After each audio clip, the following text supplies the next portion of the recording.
Good evening and welcome to our Advocacy Day webinar series, the second webinar in the series on how to meet with legislators.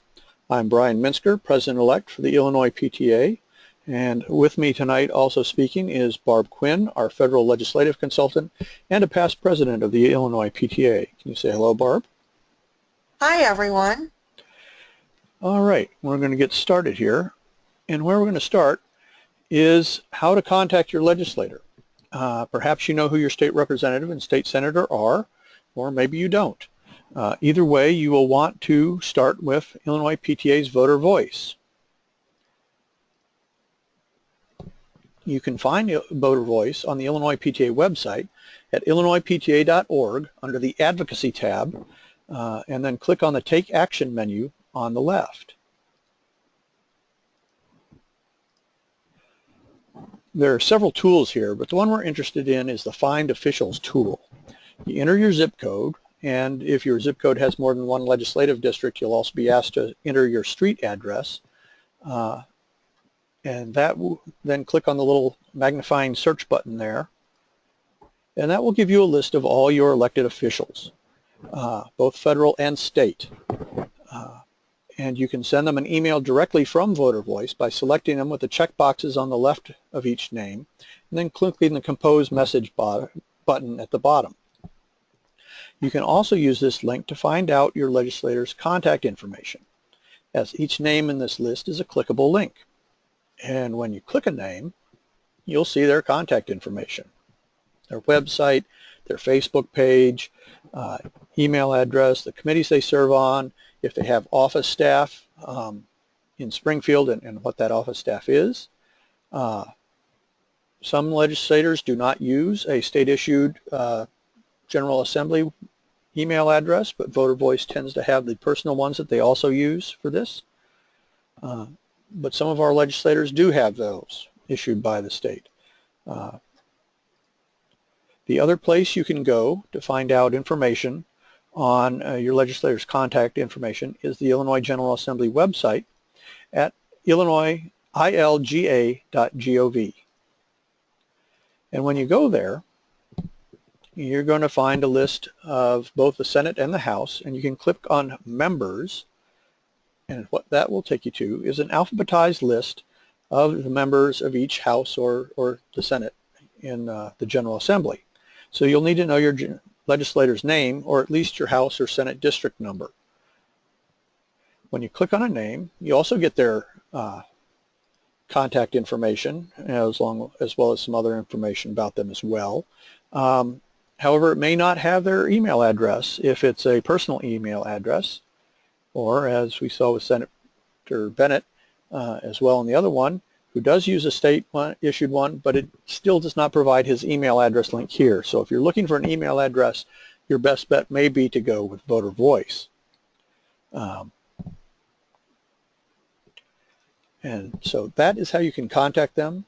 When you send them an email to meet with them, you say, I'm going to be in Springfield on November 15th between 9:30 and 2, and I would like the opportunity to take a few minutes to talk with you about some legislation that's important to us at the Illinois PTA, and would appreciate it if you could let me know when you might be available to meet.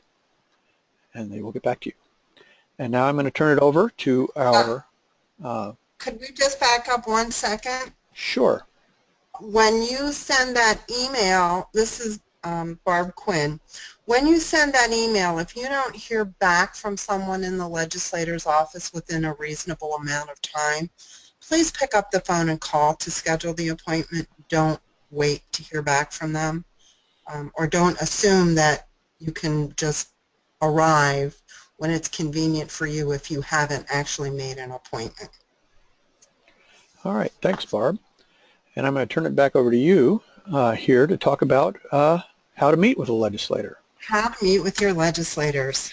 Well, many of us feel somewhat intimidated the first time we schedule an appointment to meet with a legislator because we buy into or subscribe to these myths. One, legislators aren't interested in the voice of parents when it comes to crafting policies. That truly is a myth because you as a parent represent the constituency that elects the legislators, and as such, your voice oh, excuse me, is what matters with regard to crafting and implementing policy. How any policy impacts your community directly is of vital importance to the legislator. That is why they want to hear from you. Myth number 2, meeting with a staff member isn't as important as meeting with my legislator. When you are meeting with a legislator, especially in their home office, knowing the staff can be a great help to you because most frequently you will come into contact with the staff prior to meeting with the legislator. Developing that rapport and that relationship with the staff member helps you to develop a relationship with your legislator because more often than not, the staff members who work with the legislators in the home office or district office have more intimate knowledge of the legislator's position on issues and on policy. If in fact you set up a meeting in Springfield, don't be surprised if the staff member is someone who's a shared administrative assistant. In other words, when you go into one of the buildings and you come to a main desk, they'll ask you who you are there to see.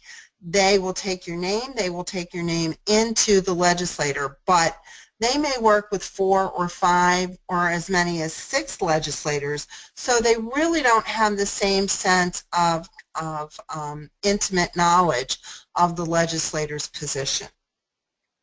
Myth number 3, my meeting won't mean as much if I only meet with my legislator once. Well, as I said earlier, as a constituent of the legislator, your opinion does matter. While this may be a one-time only meeting, it might be the most valuable information that the legislator receives on a particular topic. What you bring is information on how policy affects and impacts your community directly.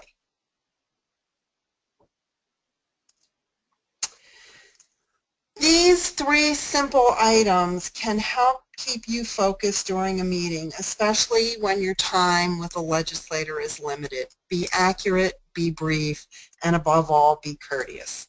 When discussing your concern or issue that's prompted the meeting, be sure that the information you share with the legislator is accurate.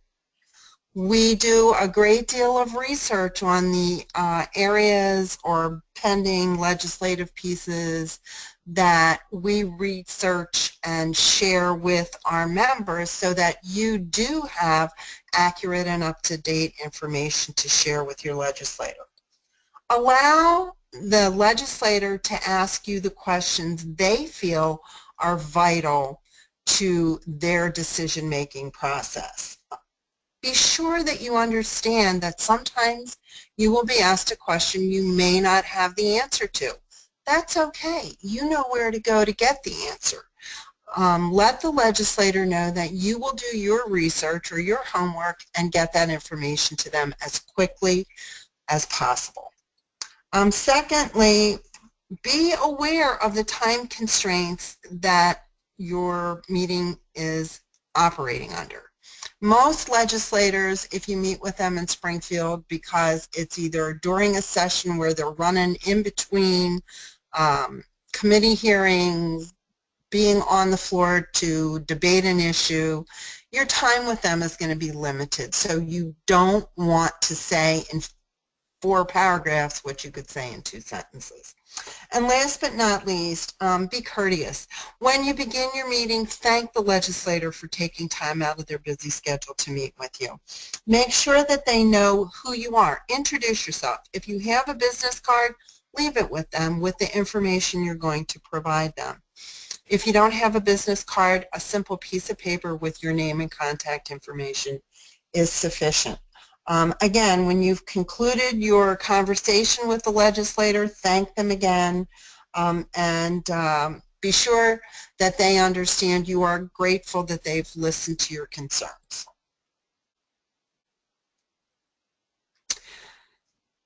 The most important thing that you can do before any meeting with any legislator is practice, practice, practice. Be sure that you are familiar and comfortable with the information that you will be providing to the legislator. Be aware of what our position as a state association is on your issue. And if you don't know where to find that, as Brian mentioned earlier, there's an advocacy tab on the Illinois PTA website with a menu. Look for something called the Illinois PTA legislation platform.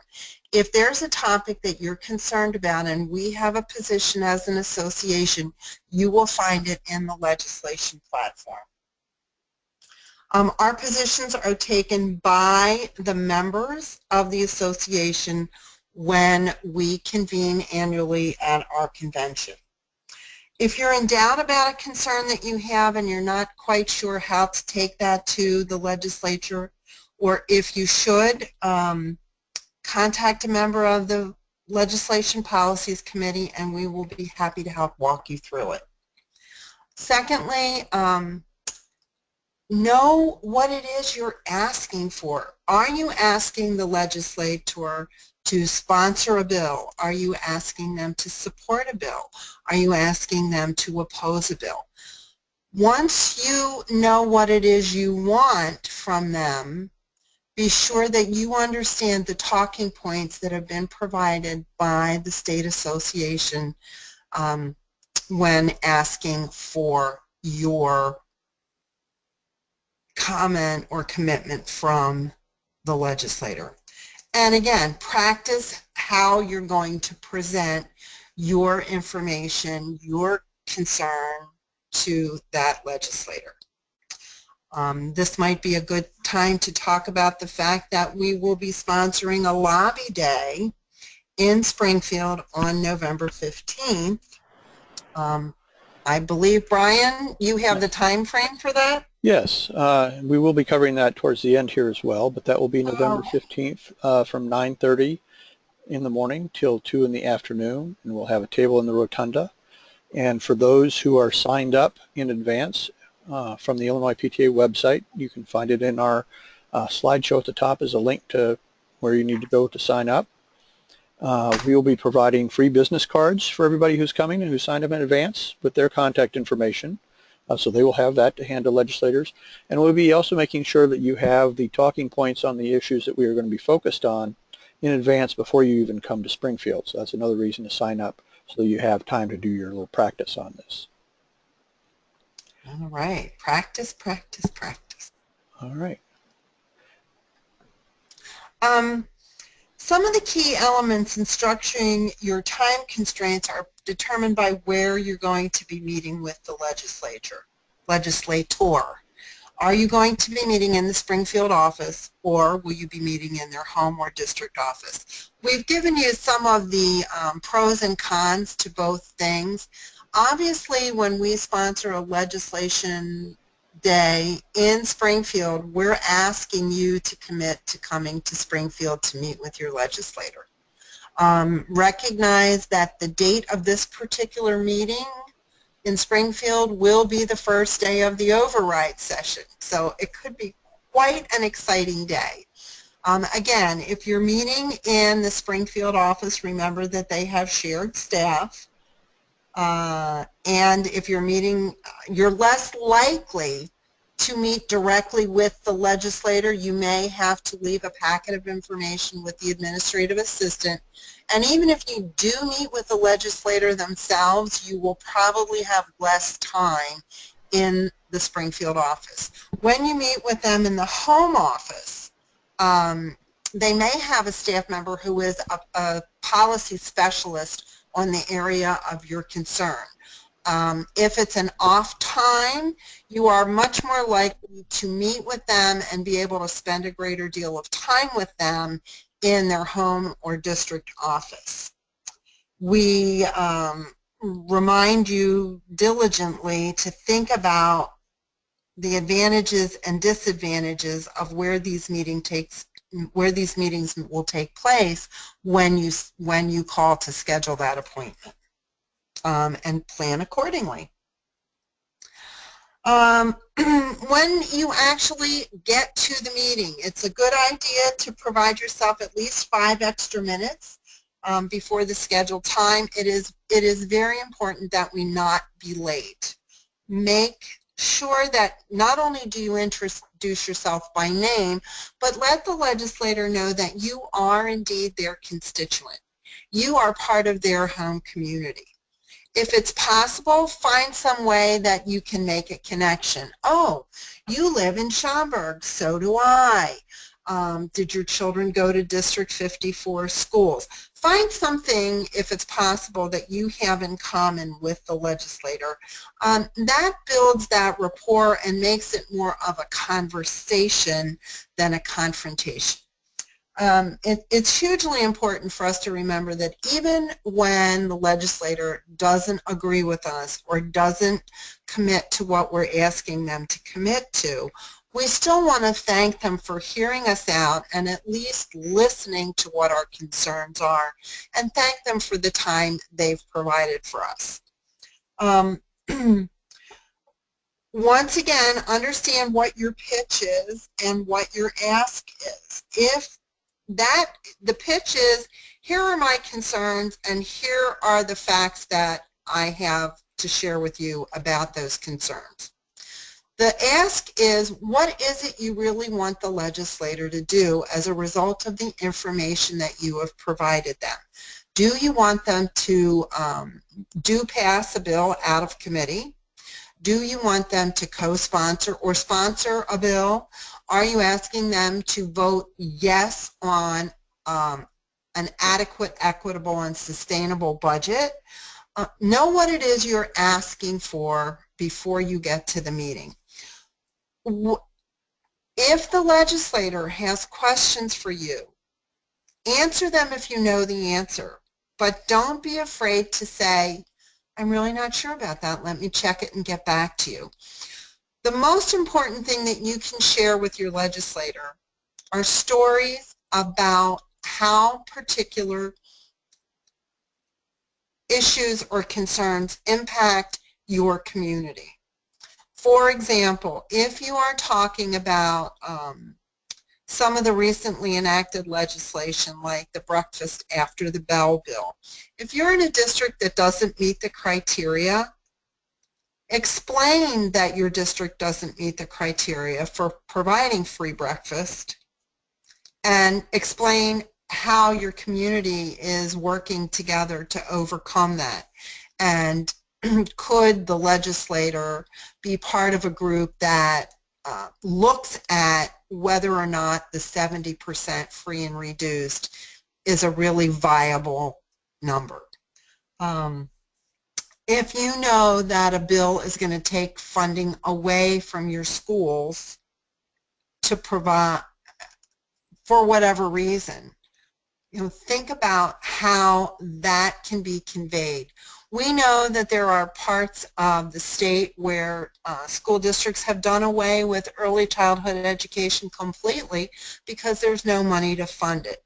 And yet Illinois was one of the states to look at early learning as a huge value in the education community. So we need to know what our stories are and how they can impact or sway a legislator to look at something the same way we do. Information, these are some statistics on what it is that legislators say they want to hear. 91% want information about the effect of a bill on your district, your community. So there's that sharing of your story. 90% want to know their constituents' reasons for supporting or opposing a bill or an issue. Those you can find in those talking points that we provide for you. And last but not least, 79% want to hear a personal story related to the bill or the issue. I think it's vital that we remember that while the facts and figures might be forgotten, by the legislator, that the impact of your personal stories stays with them longer. When you have finished, remember to kind of keep a good judge of the time you're spending with a legislator so that you can cover your key components or your key talking points. You don't want to get so wrapped up in the story that you forget the issue itself. Make sure that as you thank them for their time and you're preparing to leave, you hand them the packet of information that you've prepared that gives a summary of the issue that you've discussed with them and gives them the information by which they can contact you. And above all, thank them for their time. This is what we would like you to do after you've completed the meeting, and it doesn't have to be the minute you walk out the door. It can be in a reasonable amount of time. Sometimes it's 2 to 3 days.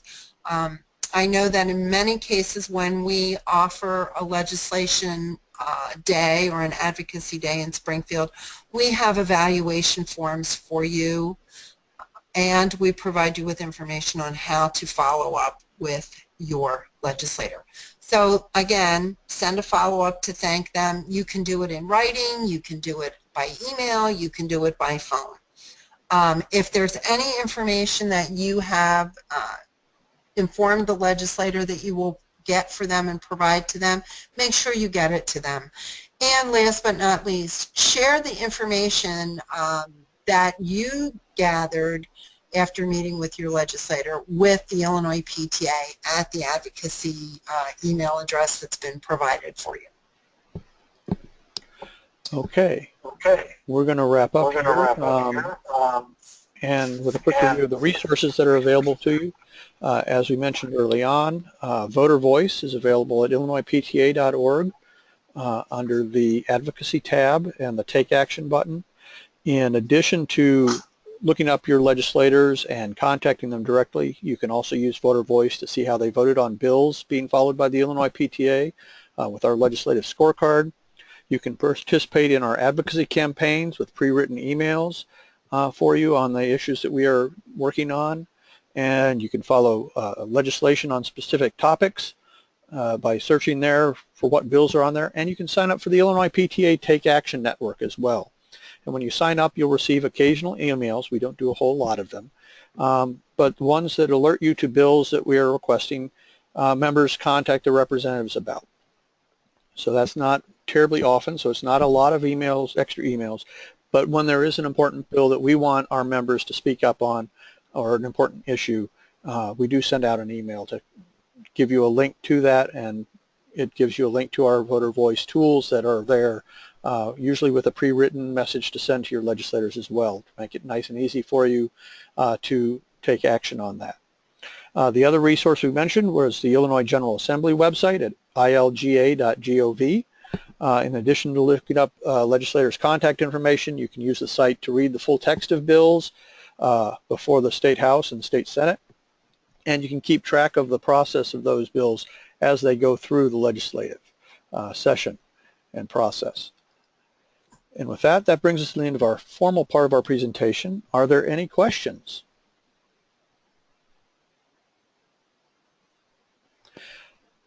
Hearing none, I will wrap up here. I want to thank you all for joining us this evening and remind you that you can go to illinoispta.org to register for our Illinois PTA Advocacy Day in Springfield on Tuesday, November 15th from 9:30 a.m. to 2 p.m. By registering in advance, we will have business cards with your contact information for you, and as an Illinois PTA advocate that you can use to drop off with your legislator when you visit with them. We'll also have talking points for you as well that we'll provide in advance so that you can be familiar with those on the issues that we are advocating on that day. And we will hope to see you there in November 15th in the Rotunda. You'll find the Illinois PTA table right there in the Rotunda. Come and find us there and we will get you going. We will have experienced advocates who can you can follow along as they go and meet with a legislator and see how they are meeting with their legislator, and then that can also accompany you when you go and meet with your legislator to help back you up a little bit if you're a little nervous. And the other thing to remember is our next webinar is on Advocate the PTA Way in 2 weeks on Thursday, October 27th at 7:30 p.m. And we will be covering on how to advocate on local issues, not just state issues, but local issues that may affect your school or your school district. So you can sign up for those at illinoispta.org as well.